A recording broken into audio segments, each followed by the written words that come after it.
Welcome back. The increased use of telemedicine during this COVID-19 pandemic has led to a rise in healthcare fraud committed against Medicare and Medicaid programs. Tonight, I-Team investigator Adam Walser looking into this and uncovering taxpayer losses have already reached into the billions. Those losses could grow exponentially if new safeguards are not put into place.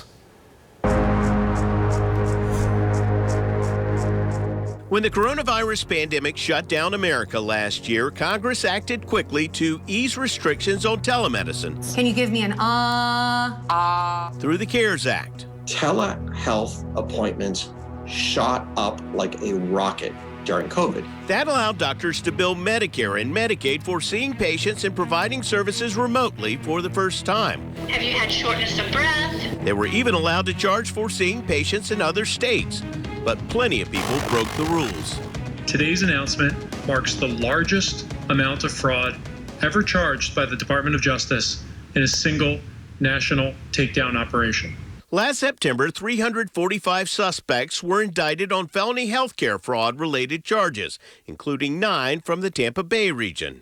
The largest amount of fraud charged in the cases announced today, representing more than $4.5 billion of alleged fraud, relates to telemedicine.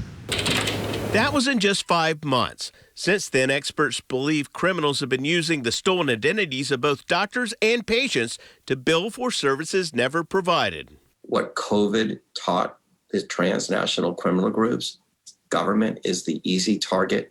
Haywood Talcove is CEO of LexisNexis Risk Solutions, which provides advanced analytics and identification verification services to government agencies, banks, and businesses. So once you're a doctor and you're approved for Medicaid, it is a license to bill.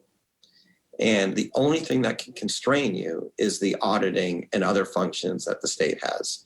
Talcove says many states also have out-of-date computer systems, which aren't equipped to spot suspicious billing patterns. What's the most egregious thing you've seen so far?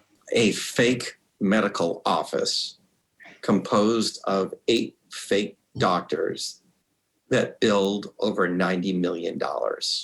Talcove believes some of the same criminals targeting Medicaid used similar methods to steal $250 billion from state unemployment insurance programs. That's $800 for every man, woman, and child in the United States. Have you seen these? It's like my third one I've done. Last month, the I-Team reported how debit cards sent to unemployment insurance recipients from California turned up during a Tampa police traffic stop. One of those cards was sent to a person who had been in prison for 15 years. They learn from each other on the dark web. They share. And if you see it in one place, you will see it all across the country. So a lot of times it's patient's information that is especially at risk. Matt Sitton recently wrote a brief about telemedicine fraud for the American Health Law Association, which is composed of attorneys who represent doctors, medical groups, and hospitals.